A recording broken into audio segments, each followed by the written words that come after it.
A pleasant good evening to you, PressProsMagazine.com readers. Bruce Hooley here alongside Sunny Folks, literally and figuratively alongside Sunny Folks, as we are in the same location tonight for week one of the high school football season's Huddle Show. And we will be joined shortly by the football savant, Mr. Tim Boeckman, as soon as he can get his camera and his microphone connected. We see you, Tim, in our waiting room. Well, we really don't see you, but we see that you're trying to get connected in our waiting room. And as soon as he gets connected or shoots me a text and asks how, we will get him online and connected to talk about week one of the high school football season. He's in the green room. I've been in his house. I know where that it is the green room. And can you believe we are ready to I don't know where that year went. Yeah, I don't know either, man. It seemed like we just got done at Tom Benson Hall of Fame Stadium, and here we go again. I think it has something to do with getting older. Yeah. I think it has something to do with being extremely busy. And those people who, pay attention to Press Pros on a day-to-day basis know we have spent much of the last, 120, 150 days tweaking and engineering the new website. Yep. So I would say about 95% of that is behind us now, and we're ready to go for Friday night, another high school football season. Winston Saunders says he is looking forward to this with Tim, as are we, Winston, as soon as Coach gets with us. Yeah.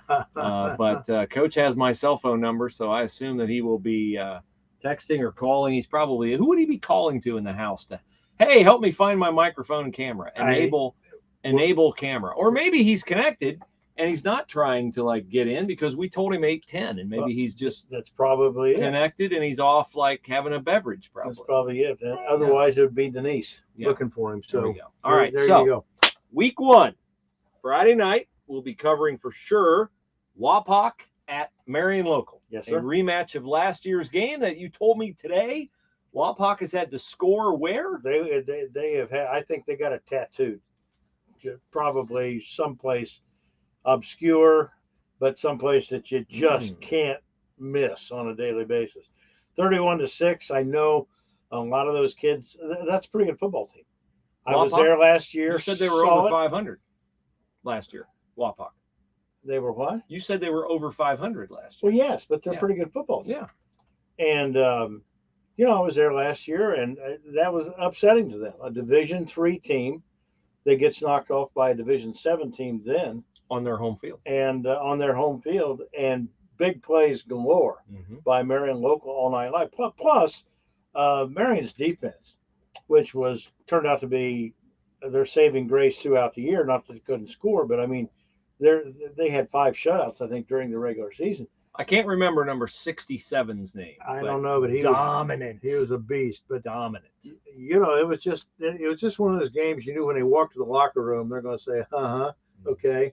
We'll remember. Well, and that's this Friday night. And at this time, it's going to be at Marion Local. And I think it's probably the most compelling game in the whole Miami Valley. I really do, because there's some other games that are kind of interesting. Yeah. For instance, I think Bell Fountain and Sydney will be interesting. Yes. The fact that Bell Fountain's talent, they're a program on the rise. Sydney certainly has athletes. The Minster-Fort Laramie game is always one of the rivalries that you kind of wish would come along in week 8 or week 9. Yes. When they're both at the top of their game. Central Ohio, we've got New Albany at Marysville, two teams that both lost headline players from last season. New Albany's got a 1,000-yard back coming back, and Marysville's still really good. I think Marysville is considered to be a top 5 team in the Columbus area. They had a big linebacker. They had a big linebacker, Gabe Powers, but his brother Colton is still there, and so Marysville is not without talent. So I'll be covering that one on Friday night. Andy Anders will be Tip and Bellbrook. Two teams that honestly I think probably be a pretty competitive game, but they both lost huge senior classes. In fact, Matt Burbacher told us this week on First Person they lost 19 of 22 starters. Ooh, ouch. Including Cade Everhart, who was probably one of the half dozen best football players at Tip in the last quarter century. So that sounds he's at Ashland now. That sounds like Versailles losses, 19 out of 22. They had the kind of evacuation due to graduation that the Versailles had, and so I think that'll be a compelling game. But it won't be anything. There's no question in my mind the game in our area for all the reasons you want to talk about motivation will be Marion Local and Wapakoneta. Yeah, well, everybody wants to see Marion Local without Peyton Oddie. They want to see them, without Brady Ronabaugh. They want to see Tate Hess at quarterback. But look, I mean, if you're going to doubt Marion Local's ability to fill in gaps, I mean, I walked the sidelines last year at Tom Benson Hall of Fame Stadium, and it's like crazy that a Division 7 team can have that many kids out for football and that many huge kids out for football. So those guys will be taking their turn. And as Peyton Oddie told us last year on the field after they took care of Newark Catholic, he said, I grew up being one of those little kids over there that I just went and high-fived right now, dreaming that someday this would be me. And now today it is me. And so there are a bunch of kids who grow up wanting to play for Tim Goodwin, and Coach told you earlier this year in a very nice feature. If you haven't read it yet, go check it out on PressProsMagazine.com, that he's now coaching how many players whose fathers played for him? 2 freshmen this year that he's coaching this year, whose fathers he coached when he started out in 1999 or 2000. So you've had success, when you do that. So yeah, Debbie Parker weighs in from Ashland, Kentucky, Boyd County, Kentucky. Always nice to have Debbie with us. We appreciate that very much. You can submit a question on Facebook or on Twitter, and you can also follow us on Instagram at Press Pros Mag, our Press Pros Magazine, our Instagram.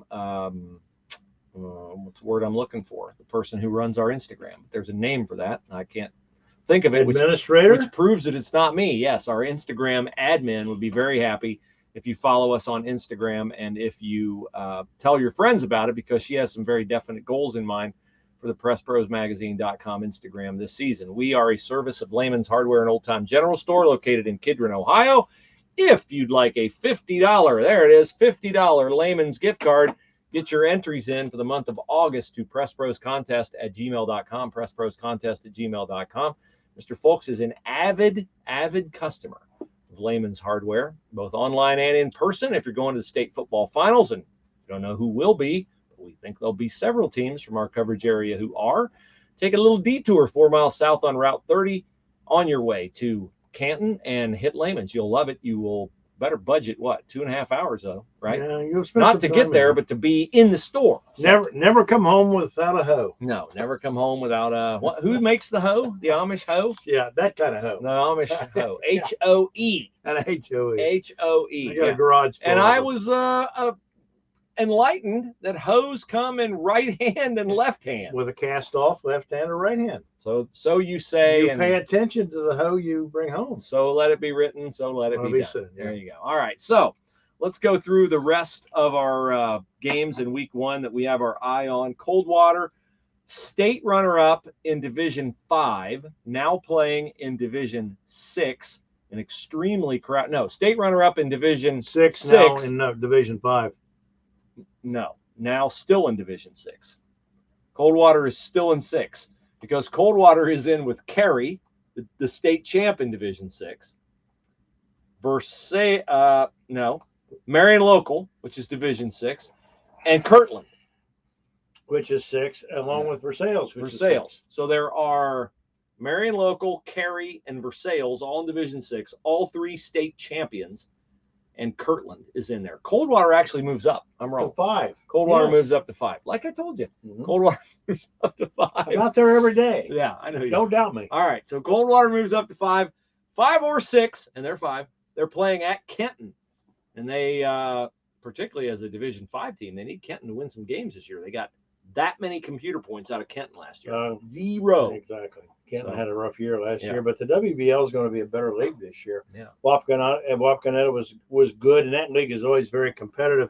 But I think overall, when you look at the league as a whole, Defiance, all the teams top to bottom, all the way north to south, I think it's going to be a better league this year, and it'll be more competitive and more fun for some of those communities. It wasn't much fun in Kenton last year. Aren't there any mocks left in Kenton? 10. No, there are people are mocking them. They're being mocked. They're being mocked. Yeah, they are being mocked. Okay. So we also have Versailles is at Salina. Ryan Jones has some holes to fill. Boy, does he. But he will plug, we think, Michael Osborne in at quarterback for Carson Bay. And we'll see if they away they go. Lima Bath is at New Bremen. New Bremen does not have quarterback issues. They have David Homan, who would we pick David Homan to be the MAC Player of the Year, preseason MAC Player of the Year? You could, because he's I picked him last year as the most dynamic player in the league for what he did on both sides of the ball. Playmaker on both sides of the ball, and he's back this year with Hunter Schaefer as a featured running back. That's a team that doesn't have the depth that they've had in the past, and they got to stay healthy this year. But when they're healthy and they got everybody on the field ready to go, that they're going to be just fine, and they're looking forward to another good year. Piqua opens on the road with Belmont this week on Friday night at Welcome Stadium. We talked about Troy, who's got Dunbar at home. We talked about Tip City, and Milton Union, a team that I think is going to be a team of very high expectations in Miami County. Again this year, returned 18 of 22 starters. Yeah, they're our pick as the surprise team of the year, although not really a surprise. They are not going to be challenged Friday night as they open at National Trail, but it's a good tune-up for them because the next 2 weeks are going to be a little dicey. At Valley View and then home against Oakwood. Well, speaking of a guy who's never dicey, he is always ready to go. He has activated his camera and he joins us now. He is our resident football savant, Mr. Tim Boeckman. Hello, Coach. How you doing tonight? Good evening, gentlemen. I'm doing great. Good to have you. Good to have you. Are you accustomed to the term savant yet? Not really. Not really. You know, Roger Burcham, who was with us, the late Roger, was such a good guy and a good friend, and he used to be the Tim Boeckman, the original Tim Boeckman on this show for, oh my goodness, for like the first 8 or 9 years. Former coach down in southeastern Ohio, coached as an assistant at Marshall for a couple of years as a recruiting coordinator or something there with when George Chomp. Remember George Chomp, Coach? Yes, definitely. Used to be an assistant with Woody at Ohio State, and later went to Marshall. And he never liked the term savant much either. Well, he's the guy that got Art Schleister to Columbus, so good for George Chomp. Now, Tim, your arrival is perfectly timed because we were just getting to St. Henry at Covington on Friday night. Covington's numbers are down, but St. Henry lost Owen Layfeld last year. What does St. Henry have coming back, and what are the prospects for the Redskins? You know, I've had a chance to see St. Henry scrimmage twice now this year, and my best way to describe them, they're a work in progress. You know, they lost a very, very good senior class. They have a decent senior class this year coming up. Some kids that didn't get a lot of playing time last year, and a very deep junior class. So it's a team that they have a good situation going on, but they just have to be getting better each week because their schedule after Covington becomes very demanding. They have Archbold in week 2, which is a very, very good team from up north. I believe Division 5. Then they go into into league and so forth. But so I said they're a work in progress. Coach Luthman and his staff have got their work cut out. But I think there's some very good personnel there, and they just got to bring those people along. You know, Coach, one thing we want to talk about tonight, and I'm going to defer to you because you have been in that situation of having getting kids acclimated to a culture of football when you were the coach at St. Henry. I look out there at the scrimmage a couple of weeks ago. You and I were there together, and Brad's got numbers. Brad's in the 60s with numbers, which you don't have to be a great at math to figure out. That's about 15 per class. Tell me what's going on at St. Henry over the last, say, decade, because there was a time when they had numbers in the 40s there, and that is built back up now to a point where he's got depth and competition for playing time, and that's very important. Exactly, Sonny. What Brad's developed over the last few years, especially when you have a team like last year, so I'm a firm believer success breeds success. Yeah. And that team, they got better and better, and that senior class was outstanding. You mentioned Owen Layfeld, and they had some very, very good people in that group. And once you get that established, and Brad's done a good job with that, and the numbers are there. As I said, now it's a work in progress. They're breaking in a new quarterback, and they had a couple offensive linemen back, some defensive people very good at linebacker. Have a running back. So they got some key people back. It's just a matter of putting things together. And you mentioned developing that culture, developing things. But as I said, last year they were successful. And as I said, a firm believer, success breeds success. Before we leave St. Henry, I want to ask you one more question about when you lose an Owen Layfeld, How do you get somebody reps enough on the JV team the year before or during 2 scrimmages? Because you and I talk about how tough it is to prepare a football team for opening night with 3 weeks practice and 2 scrimmages, whatever that amounts to in preparation. How do you get someone enough reps to take the place of a player like Owen Layfeld? You know, I tell kids when you get in that situation, or we talk about it as a coach, that you don't replace people. You just got to be yourself and go out there and just get better each week. And we've talked about that. And Owen Layfeld's, you know, what a great player he was and a great individual. And Harrison Wendell's going to be a good running back for St. Henry. Chase Littmer's going to be a good running back for St. Henry. They got some kids in the wings. Some kids got some experience at the JV level. Harrison was in the backfield last year, played some fullback, played some tailback when Owen went to the sidelines. They'll be fine back there. They just got to, as I said, they just got to bring them along, coach them up. Now, am I wrong? Didn't they give Marion Local a really good game last year in one of their 2 games? Maybe it sticks in my mind it was the regular season game and the playoff game was a little bit wider, or do I have that reversed? That was the playoff game, especially when the quarterback went down early in the game, and then we had to come in with a backup quarterback. But that was a very, very good football game. And that was, I mean, they had a great year last year. And hopefully they can build off of that and take it from there. Everybody is sitting here saying, why are we talking about anybody but Marion Local? Everybody in Ohio watching tonight wants to know, what's Marion Local going to be like without Peyton Noddy? Obviously, they're going to be okay because they've been in this situation year after year after year. They won their 12th last year title to claim the all-time records title, you know, in the OHSAA. So tell people what they want to hear. Tell them a little bit about Marion Local. Well, you know, it's kind of odd because there hasn't been a whole lot of talk in this area about other teams. I think Sonny, you and I talked a little bit about this weekend, but kind of the talk on the street, as we say, or talk on the back patio with some adult beverages, that the defense is going to be very good at Marion Local, which it always is. But, you know, you got to replace a Peyton Noddy. And I believe that the quarterback situation sounds like it's going to be, I believe, Tate Hess. And he ended up last year, may have been their quarterback last year, would have been a back situation. Tate had a very good basketball year for him, got as the year went on. And I think he's going to be a very able replacement. The thing that the Flyers, and they have, you know, the Loesch kid in the backfield, who was very, very good last year. Peyton's younger brother is coming back off of injury. And then, and as I said, you know, they're going to play very, very good defense, and they're going to be solid in the special teams. And that opener that you mentioned earlier with Walt Canetta, that's going to be a dandy. You know, they got Walpole last year, and I'm sure that's been in their crawl ever since then. They probably got a bullseye in this game. That's going to be a very, very interesting football game Friday night.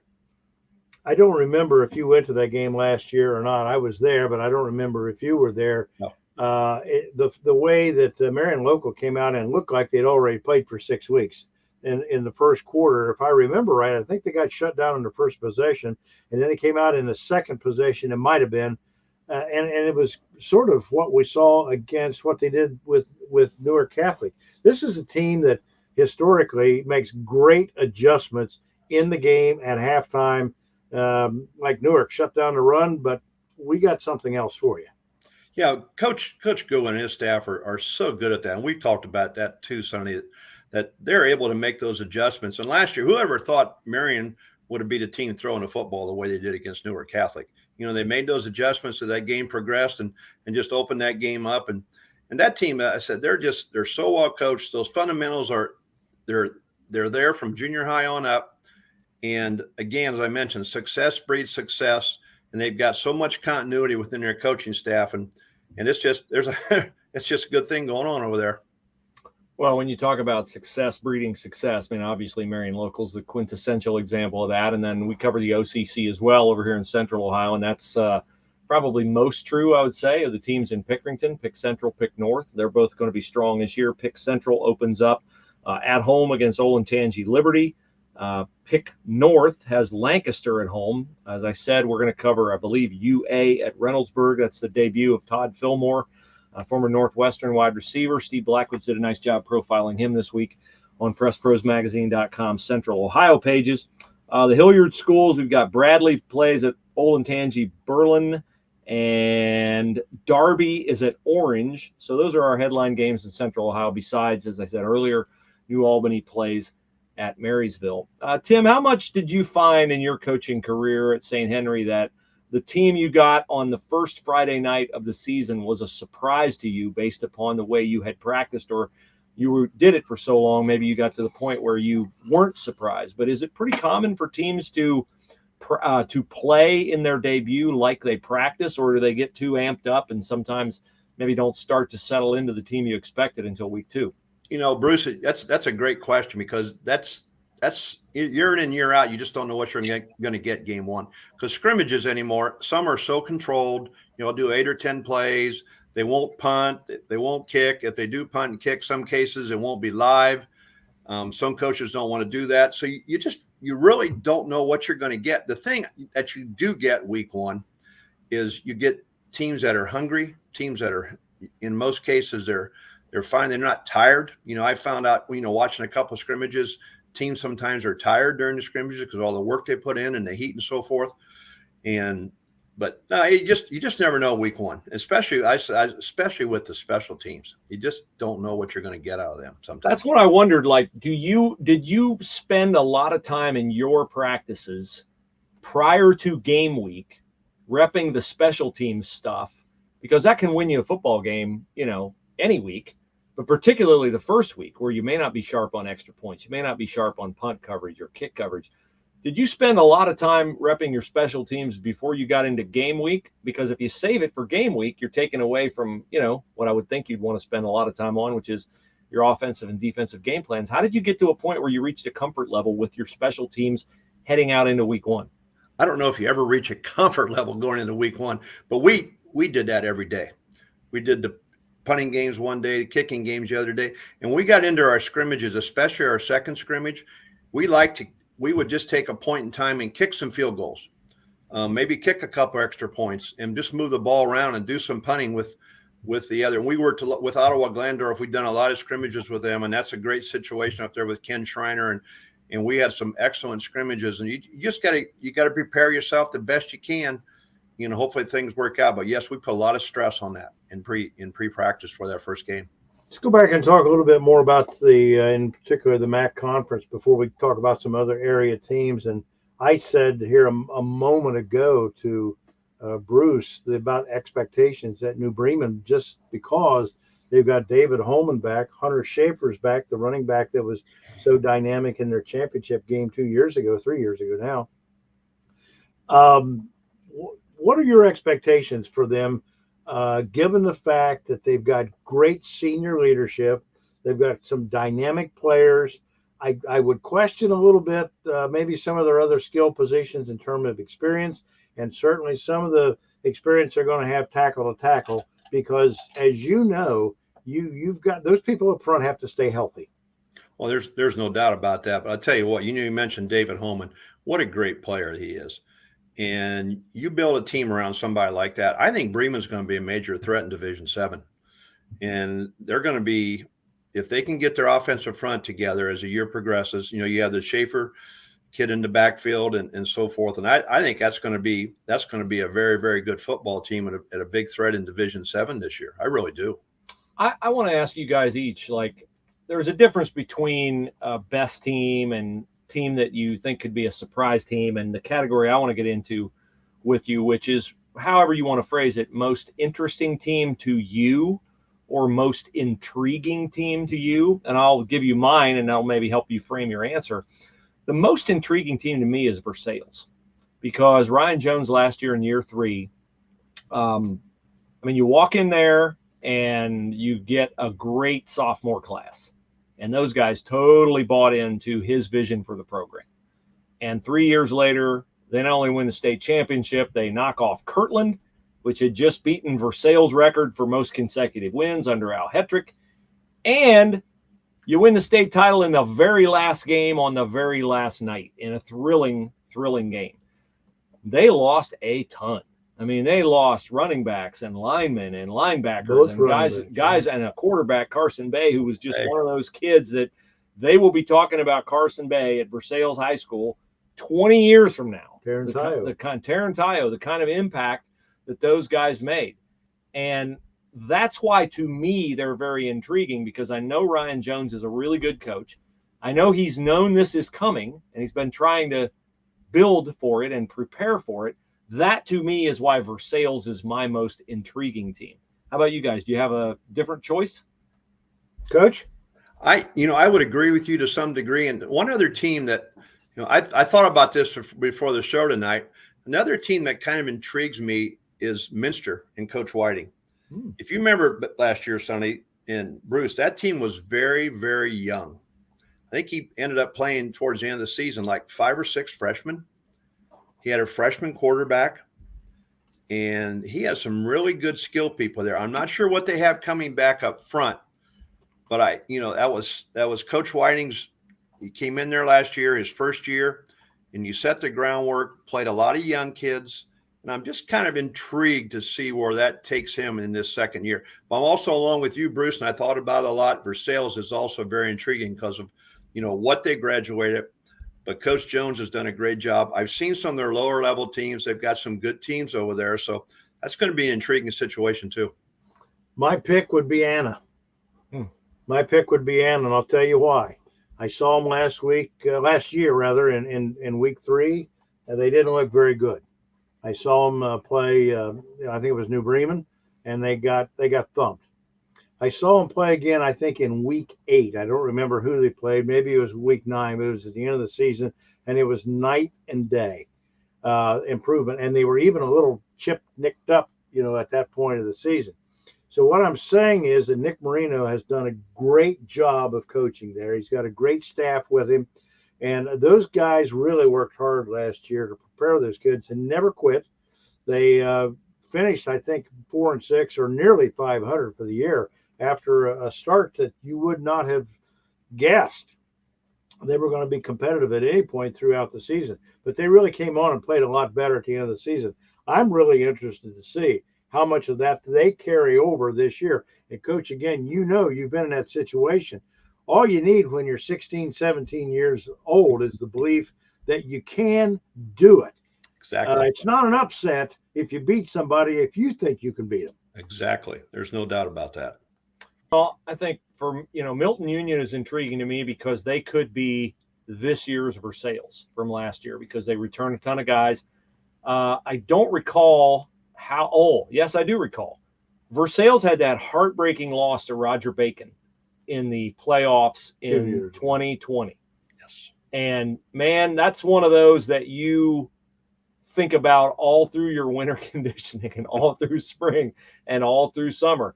And Milton has that. Their loss to Eaton last year, 13-12, where Milton was in front 12-0 and missed 2 extra points. And they had a very solid kicking game. And for whatever reason, on a cold night, they happened to, one kick didn't have a chance. It got smothered. The other one was wide. And so to me, that is a team that, because of all that they return with Michael Elam and Cooper Brown and Blake Broombaugh, Grudich, the kickers back. Yeah, I mean, I think they've got, to me, they're a team that I think is going to defend that TRC title. We don't know what Northridge has. Covington, we expect to be a little bit down. Troy Christian has a new coach. Riverside is always pretty solid. They played Milton for the championship last year, but I would pick Milton to win the TRC. And I don't know if you guys want to get into picking a MAC champion right now. I mean, I don't think any of us are going to bet against Tim Goodwin and Marion Local, but I could be wrong. Well, nobody has mentioned Coldwater yet. And they, for several years now, have had massive graduation losses. Yes. And he just keeps reaching in the bag and pulling out another quarterback and sticking him in there, and they win 8 games. Coach, talk a little bit about Coldwater and what you know about Chip. I know he's had a tough summer with the surgery and the heart condition and everything like that. He's fine now, but talk a little bit about what you would expect, because you've watched them for 25 years. I was just thinking in the back of my mind, we need to talk about them. Well, from what I understand, there's going to be some good speed there again. I think Marcel Lisingame's probably going to be the quarterback, and that's a pretty good situation there with him. And and they're just, again, success breeds success. That team believes in what they're doing. Chip has got a great staff. They play excellent defense year in and year out, and their kicking games are always solid. And again, I haven't heard a whole lot about them, but you just know they're going to be. They've got Kenton Friday night. That's always a big game for them when they open up with Kenton. And it'll be interesting to see where the Cavaliers go. But that's a team that just gets better week in and week out. and they'll be a real threat. All right, so here's some numbers on the MAC, given the fact that the MAC had 2 teams win state championships last year. The MAC has now won a state championship in football 13 of the last 14 years. And in championship games over the last 14 years, the MAC is 21-9. 21-9. It's getting it done. Not too bad. You contributed to that, I believe, Coach. That's not too bad at all. You know, it's what interesting this year, and I think we probably need to talk about a little bit is the different divisions and how the teams fall this year. Yep. Yeah, how would you like to be in Division 6 this year, Coach? Exactly. I was just going to say that. Oh, Lord. You got Marion fall in Division 6. You got Kirtland in Division 6. Carey, the defending champ. Yes. Carey, the defending champs. For Sales is there. Marion. I believe Anna's there. It's just, and then Coldwater's gone to 5. Yep. And then you look at 7, you've got St. Henry, New Bremen, Minster, Fort Recovery. Milton drops to 5. And Milton went to 5. And Milton drops to 5. That division, that's really interesting this year. And I heard Chip talk about that a few weeks ago somewhere. And, he said, that's something he always looks at. And that's rather interesting. That's going to be real interesting when the playoff time rolls around.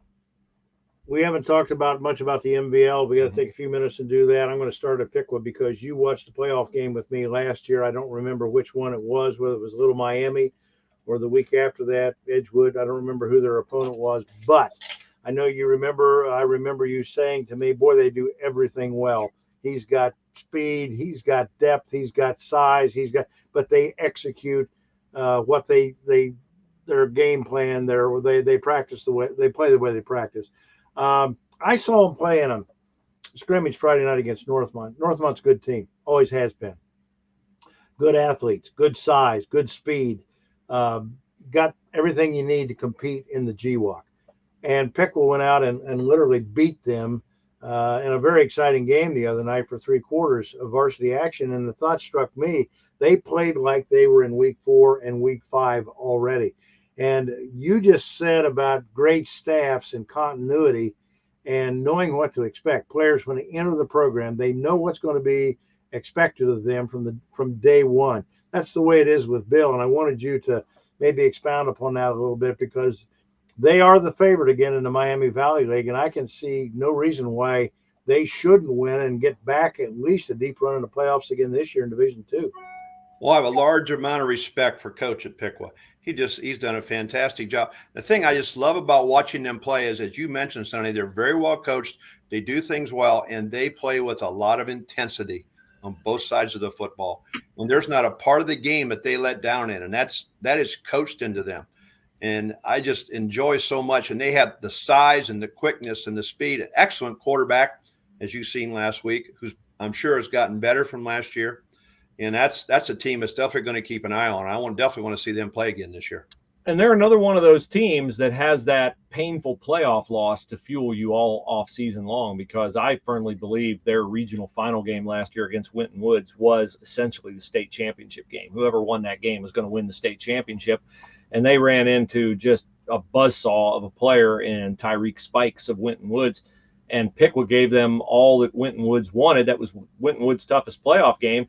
And I really believe if they had been able to pull that out that night, I think they would have won the state championship. So, yeah, refresh my memory. They lost their tailback. Right, Josiah Medley is now he's at Youngstown State. Yeah, so they'll have to replace him. But other than that, I saw how those players responded to Bill Neese last year, and I'd be surprised if they didn't have another great year. Well, the people in Piqua are going to enjoy this. Because, Coach, we talk about culture all the time, and Bill's got the culture. Yes. I just noticed the other night, you lose a Josiah Medley, but you bring in a Drayshawn Roberts and you use him. You put him in a position where you want to get the ball in his hands. You want to get him in space and just let him run. He can do that, and he's got the guy with Brady Wool at quarterback to distribute the ball and manage the game. And we wrote about him on Friday night, and the thing that Bill says about him is that he very rarely ever turns the ball over, and that's so important if you're a quarterback. And he even compared him to Justin Him, who was the quarterback in 2006 that won the title when they had Brandon Saint and that great lineup of players back now 15, 16 years ago. So that's great praise when you get compared to Justin Him for all the attributes that he had. But, you know, Bill, again, I've had coaches tell me for years how well he coaches his offensive line. As you say, they play with great intensity. But that culture of football, and we always talk about the cycle. You know, Covington's going through a bad cycle right now. Troy Christian's going through a bad cycle right now. But it never seems to be a bad cycle in Piqua. And then Matt Burbacher at Tip City has got almost 100 kids in uniform for Friday night. So take a moment and talk about why some teams have that culture. A lot of it has to do, again, it's that coaching staff, and they are so good at putting kids in situations where they can succeed. Those are the successful coaches. Year in and year out, you've got to tweak some things. And if you're a stubborn coach, as I probably was back in the day, and you want to do what you did the year before, you don't always do it that well. So you got to tweak some things. And Coach at Piqua is so good at it. Coach Nees just does a great job of bringing those kids in, and they don't miss a beat.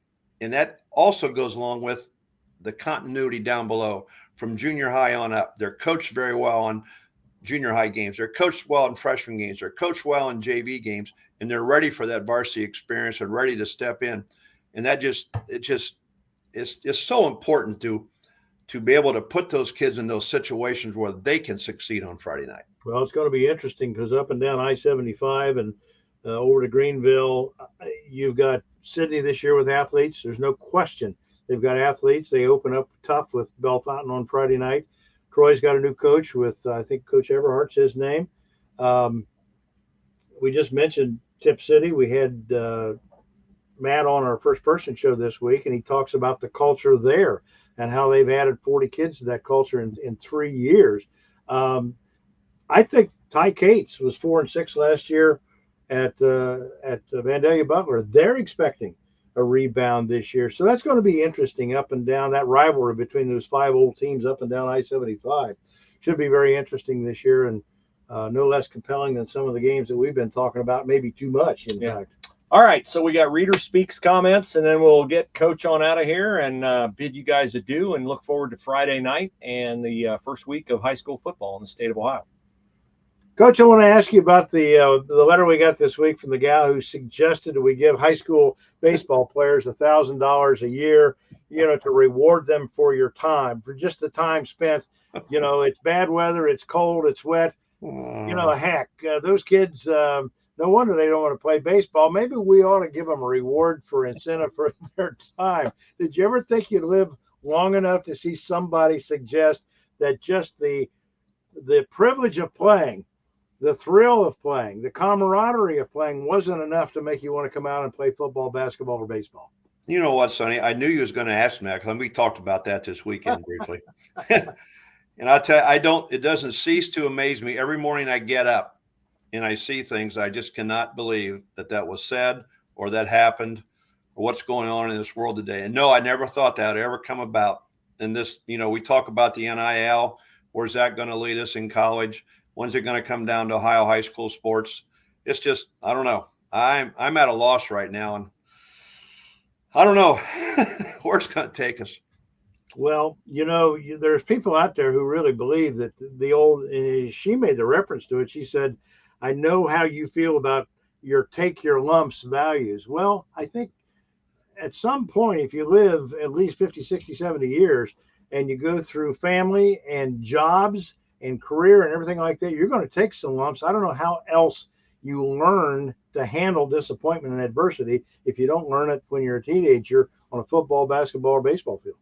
I'm with you 100%. I said that's how you grow up, and these kids, as soon as something goes wrong, they go want to run to someone else instead of that's how it is. You got beat or maybe you got pushed aside or something, but you got to grow up a little bit and come back. And as you said, take your lumps and learn from it and move on and be a better person from it. And we're in today's society. It's just, I don't know.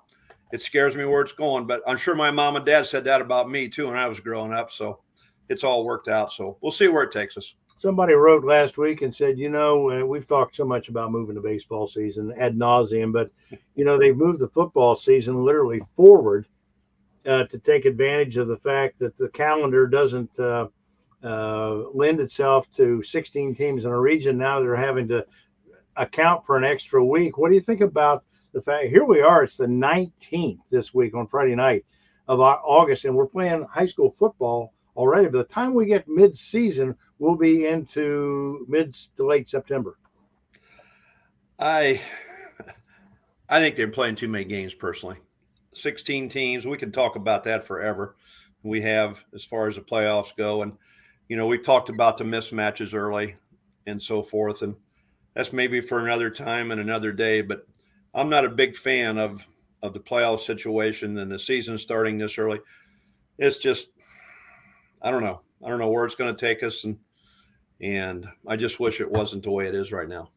Here's some numbers on NIL, and I was very heartened that the OHSAA member schools, 817 of them, turned down name, image, and likeness compensation for high school players in a vote this past summer by a margin of 538 to 254, which is essentially 2/3 said no and 1/3 said yes. So a lot of things have to shift.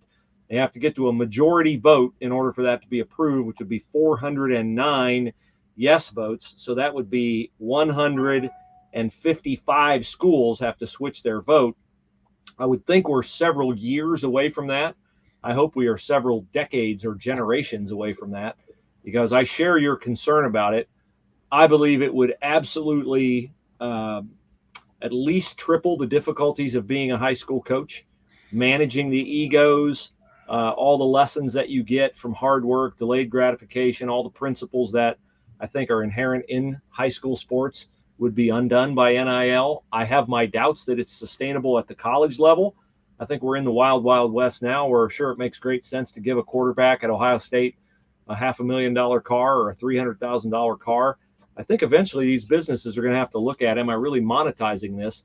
And I'm not sure they will be able to. Maybe I'll be wrong. I didn't think the Big Ten Network had a future either when they were running nothing but seed corn ads, and I've been proven wrong on that.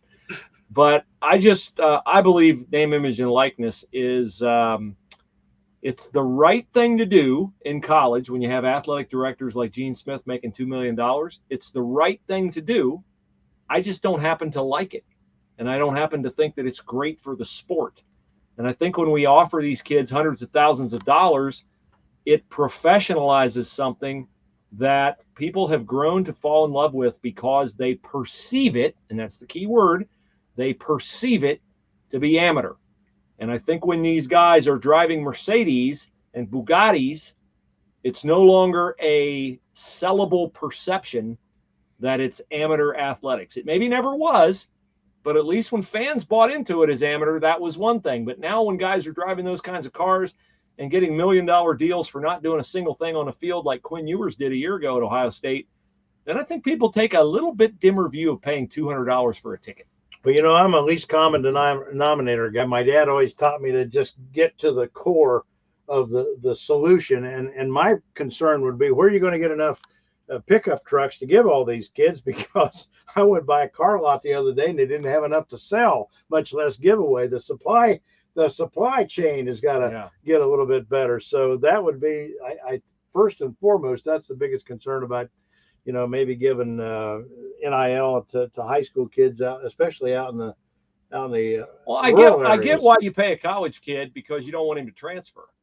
But what's Carson Bay worth to Versailles, to a Versailles merchant last year? Well, I mean, where's Carson Bay's not going to transfer to Marion Local. He can't, as far as I know. Nobody wants to transfer from Marion Local into Marion Local. So, I mean, I just don't get it. You don't leave Marion Local. Coach, if you had to manage that situation as a high school coach, fill in the blank. I couldn't imagine. The thing, and I think about, let's just talk about Ohio State, and the players and what's going on there with their premier players.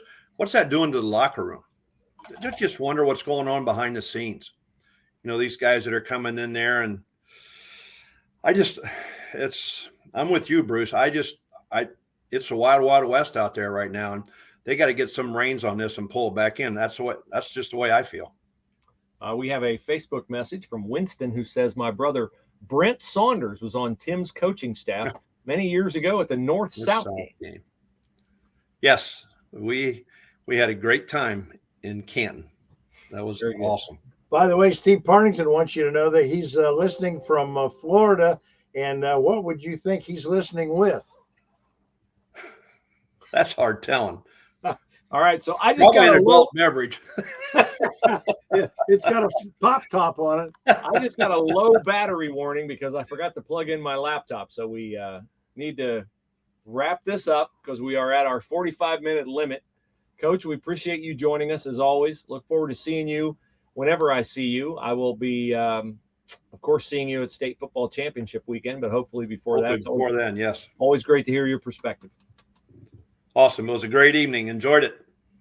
Thank you very much. Thank you for watching. Follow us on Twitter at Press Pros Mag. On the Facebook and Instagram sites are Press Pros Magazine. And you can send us an email to the Reader Speaks at PressProsMagazine.com. At PressProsMagazine.com. And if you think the year went fast enough to get to opening night, wait till you see how quickly week 2 gets. Yeah, here. that's exactly right. So thanks for reading the site, supporting the site. Hope you guys like the redesign. We will be profiling the teams and the coaches and the players that you care most about the remainder of the week. And, of course, Saturday morning we'll have the photo coverage and the stories that you'll be talking about and reading all weekend. So Friday night picks. Friday night picks are coming up from both Central Ohio and Western Ohio. Yes, sir. Until then, enjoy your evening, and we will talk to you again very, very soon.